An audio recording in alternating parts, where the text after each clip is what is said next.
D More Docs present Wonder number 16, the complete story of YouTube. How one website taught the world to broadcast itself.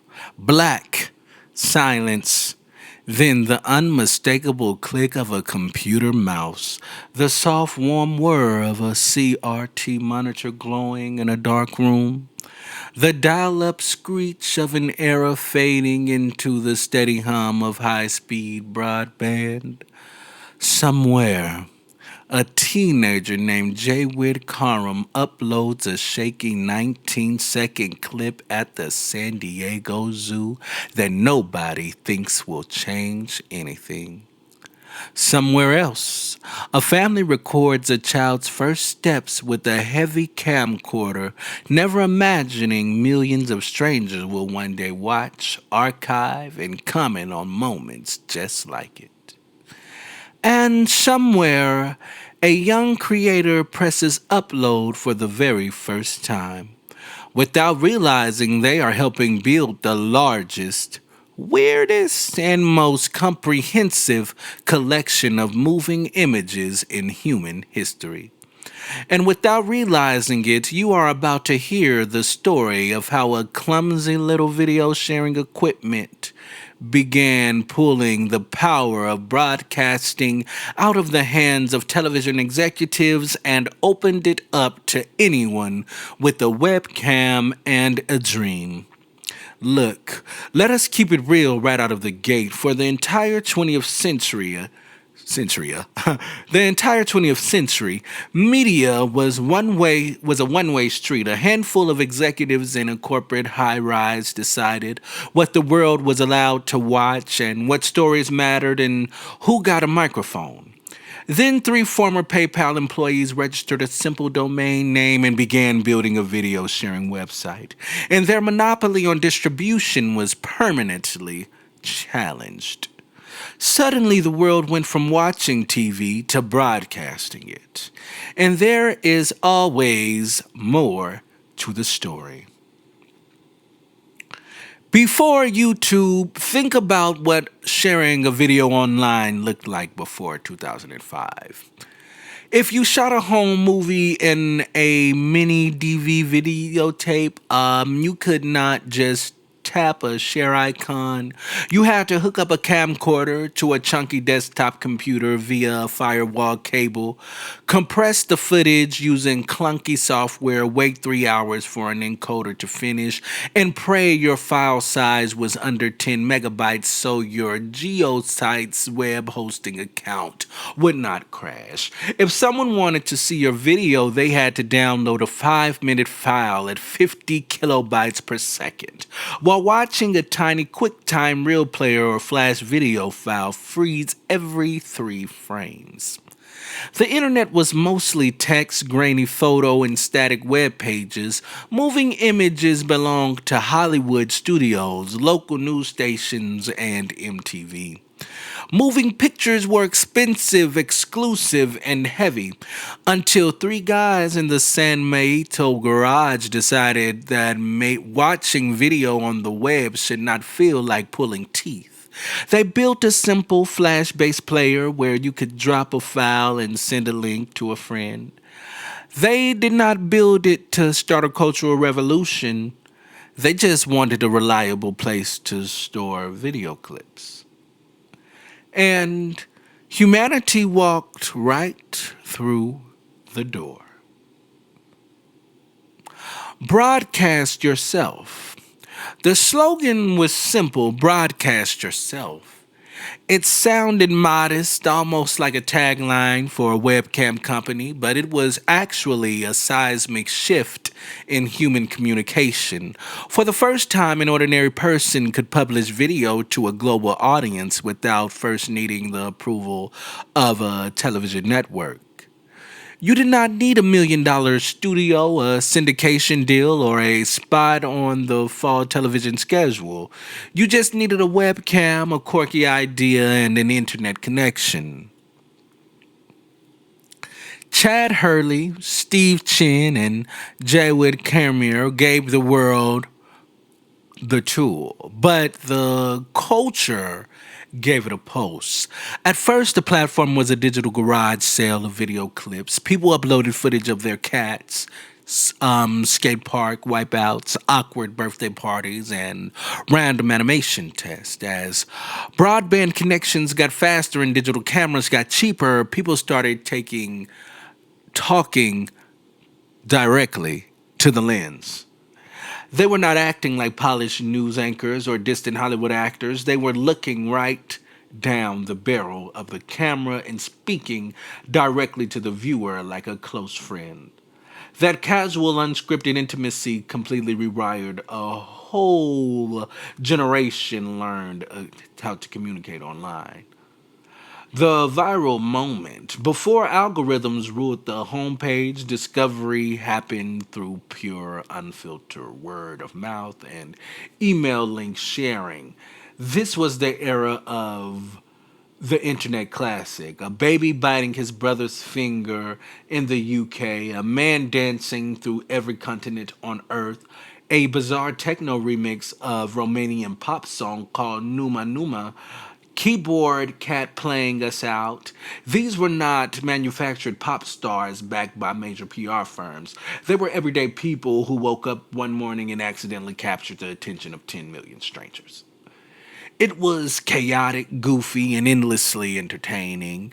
Ratings, favorites, and comment sections created a brand new social fabric. For the first time, culture was not dictated from the top, it bubbled up from the bottom, born in comment sections and shared across forums, creating inside jokes that bridged continents and time zones. The Google acquisition. As the site grew from a garage startup into a viral phenomenon, it faced mounting challenges. Servers costs were climbing, copyright questions were swirling around unauthorized uploads, and the sheer infrastructure needed to stream video to tens of millions of people worldwide required massive resources. Then, in late 2006, Google stepped in with the staggering $1.5 billion buyout.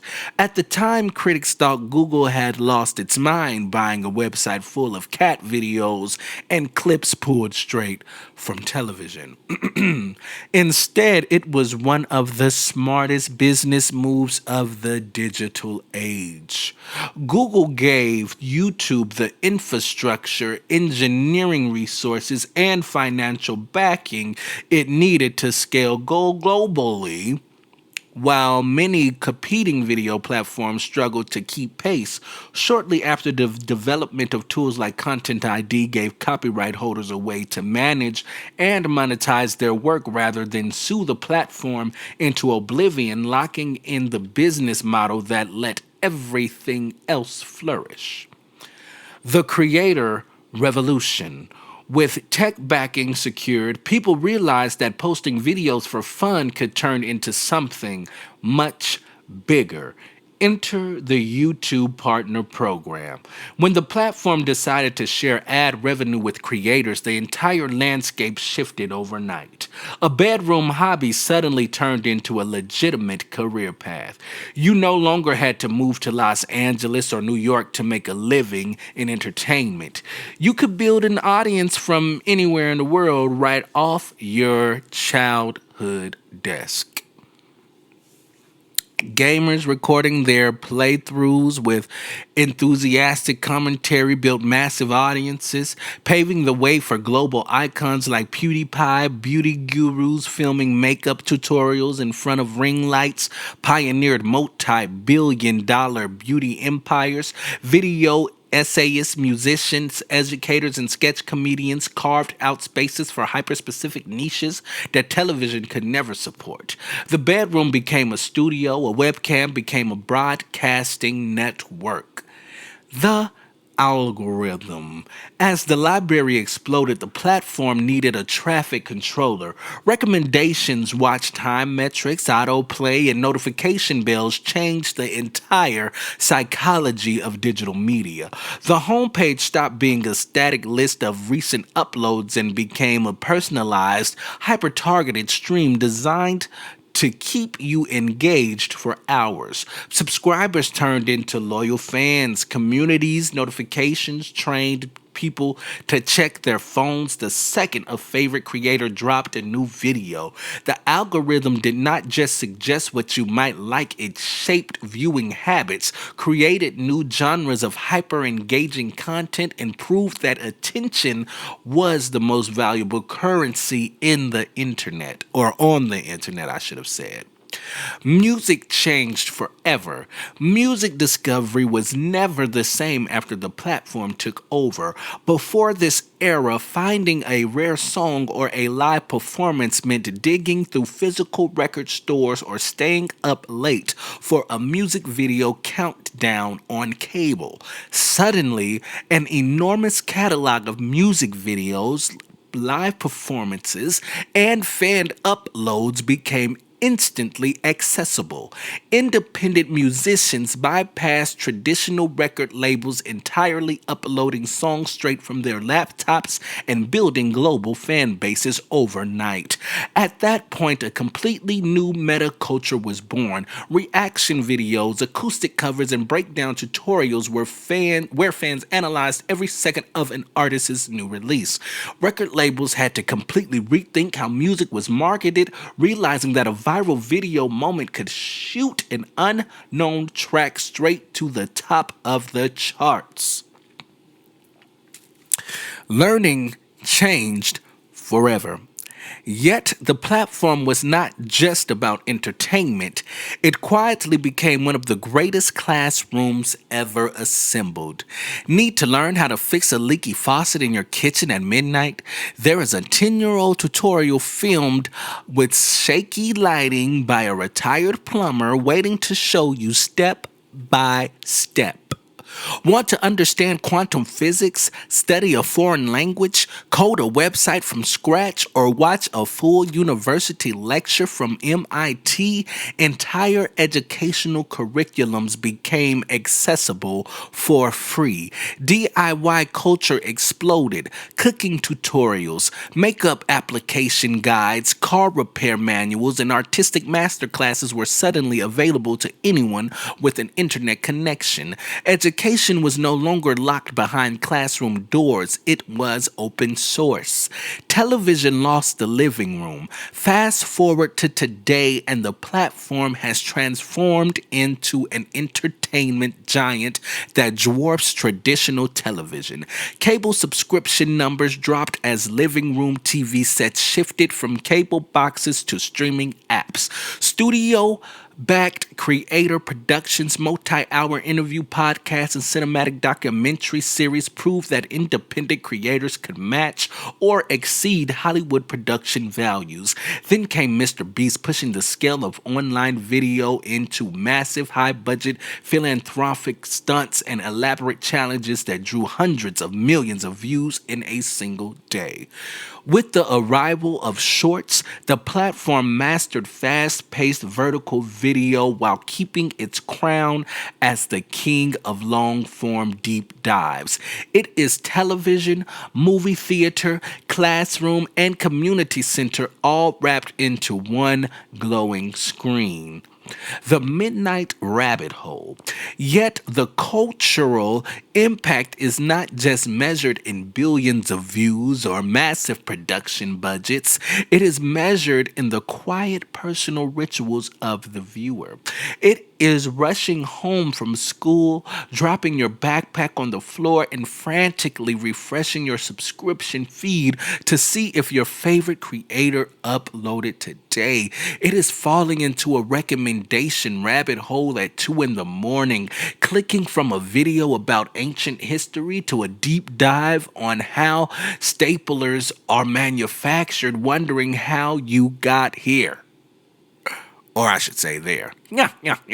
It is the comfort of putting on a favorite creator's multi-hour video essay just to have background noise while you work, feeling like you are hanging out with an old friend. That shared experience of watching, waiting, clicking, and discovering is the rhythm of modern life. Humanity's memory. For all its viral hits, million subscriber plaques, and algorithmic rabbit holes, the true power of YouTube is the archive. It is the digital memory of modern civilization. Rare home videos, historical news broadcasts, unedited political speeches, forgotten commercials, and everyday cultural milestones are all preserved in the vast humming servers of the platform. It is also the world learn where the world learned about the world in real time. Breaking news no longer belongs solely to cable news vans. A bystander with a phone could capture history on a street corner, uploading eyewitnesses footage that major news networks would broadcast just minutes later. Ordinary people shifted from passive consumers into the primary documentarians of human history. Trends fade, algorithms change, the interfaces update and rearranges itself every few months, and the infinite video library built by the entire human race remains exactly what it always was, the largest archive of human experience ever assembled. The monitor powers down, the room goes quiet.